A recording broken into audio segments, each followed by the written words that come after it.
Դուք կարծում եք, որ Հայաստանի տնտեսության հարցերի լուծումները ամենալավը կտա Սամվել Կարապետյանը, թե չէ, ձեր անձնական կարծիքը։ Ես համարում եմ, որ ինձնից լավ այս վիճակից ոչ ոք չի կարող երկիրը հանել։ Խորհրդարանական ընտրություններից 4 ամիս առաջ ընդդիմադիր ուժերը ոչ միայն փորձում են ցույց տալ, թե ով ավելի լավ կկառավարի Հայաստանը, այլև ակտիվ քննարկումների մեջ են նախընտրական ֆորմատների շուրջ։ Ով ում հետ կմիավորվի, ովքեր առանձին կմասնակցեն, վերջնական որոշումները թերևս կհրապարակվեն այս ամսվա ընթացքում։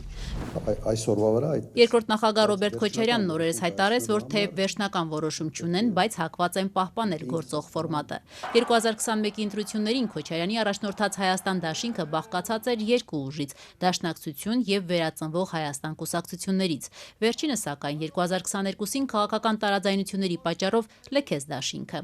Ով կլինի Քոչարյանի առաջնորդած դաշինքի երկրորդ ուժը 2026-ի խորհրդարանական ընտրություններում։ Ազատության տեղեկություններով ամենայն հավանականությամբ դաշինքում կընդգրկվի Սևակ Խաչատրյանի ղեկավարած Առաջ կուսակցությունը։ Դաշնակցությունն այս ուժի հետ արդեն դաշինք կազմելու փորձ ունի անցած տարի վաղաշաբաթի տեղական ընտրություններում։ Որոշակի թարմացում լինելու է,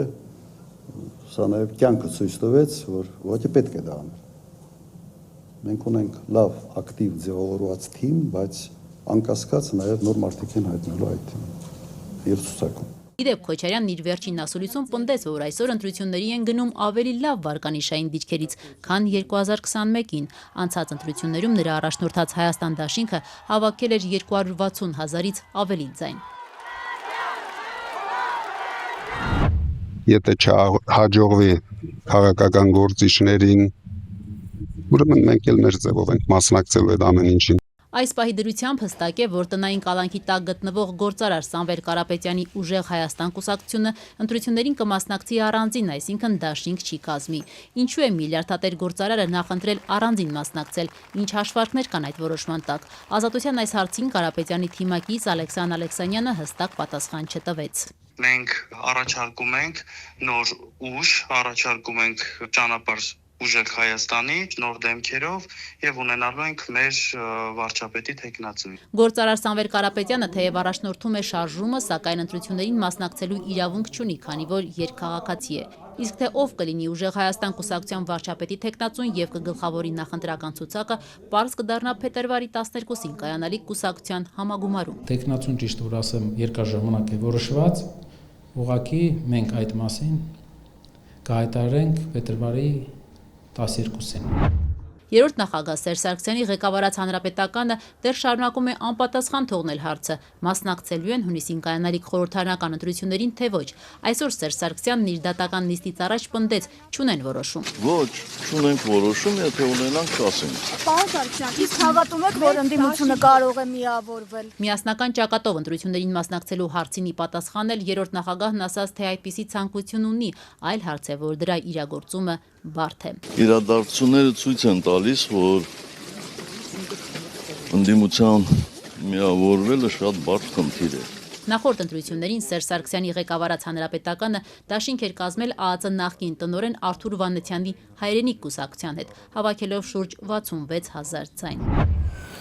Պատրաստվում եմ, այո։ ԲՀԿ առաջնորդ Գագիկ Ծառուկյանն այս պահին քաղաքական քննարկումների մեջ է տարբեր ուժերի եւ քաղաքական գործիչների հետ։ Նրա խոսնակն Ազատությանը փոխանցել էր, որ առայժմ չեն քննարկել դաշինքով թե կուսակցությունով են մասնակցելու ընտրություններին։ Այս պահին մշակում են առաջարկ Հայաստանին ծրագիրը, որն էլ ամենայն հավանականությամբ կդառնա Ծառուկյանի նախընտրական ծրագիրը։ Մինչ ԲՀԿ առաջնորդը կհայտարարի, թե ինչ ֆորմատով է մասնակցելու ընտրություններին, Դեմոկրատական այլընտրանք կուսակցության նախագահ Սուրեն Սուրենյանցը երեկ Ազատությանը տեղեկացրեց, որ այս պահին քաղաքական կոնսոլիդացիայի տեղի ունենում Ծառուկյանի շուրջ եւ որ իր ուժն էլ ԲՀԿ առաջնորդի հետ է մասնակցելու ընտրություններին։ ԲՀԿ-ն նախորդ ընտրություններում հավաքել էր ընդամենը 50,000 ձայն, դուրս մնալով խորհրդարանից։ Միանշանակ կարող եմ պնդել, որ խորհրդարանում կհայտնվենք։ Միանգամայն հաղթարելի է այդ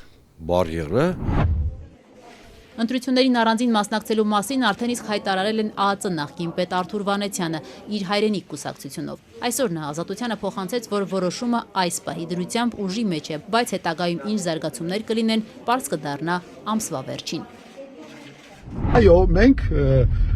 մասնակցում ենք մյուս տարվա ընտրություններին։ Ընտրություններին իր կուսակցությամբ կմասնակցի նաև նախկին քաղաքապետ Հայկ Մարությանը իր ղեկավարած նոր ուժով։ Սոցիալ-դեմոկրատական ուղղվածություն ինչը նշանակում է, որ մենք մեր ուշադրությունը սևեռելու ենք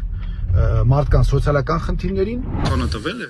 Ընտրություններին մասնակցելու մասին հայտարարել է նաև Միասնության թևեր շարժման ղեկավար նախկին օմբուդսմեն Արման Թաթոյանը։ Նա էլ այսօր Ազատությանը փոխանցեց, որ առայժմ որոշում չունեն դաշինքով թե կուսակցությունով կգնան ընտրություններին։ Իշխանության ձեռքում գործիք։ Առայժմ անորոշություն է նաև Էդմոն Մարուքյանի Լուսավոր Հայաստանում։ Մարուքյանը Ազատությանը փոխանցեց, եթե մինչև ամսվա վերջ դաշինքով մասնակցելու իրենց ջանքերը արդյունք չտան, միանշանակ ընտրություններին կմասնակցեն առանձին։ Լուսավոր Հայաստանը նախորդ ընտրություններում հավաքել էր շուրջ 15,000 ձայն, չանցնելով խորհրդարան։ Քվեարկում ենք հանուն համերաշխության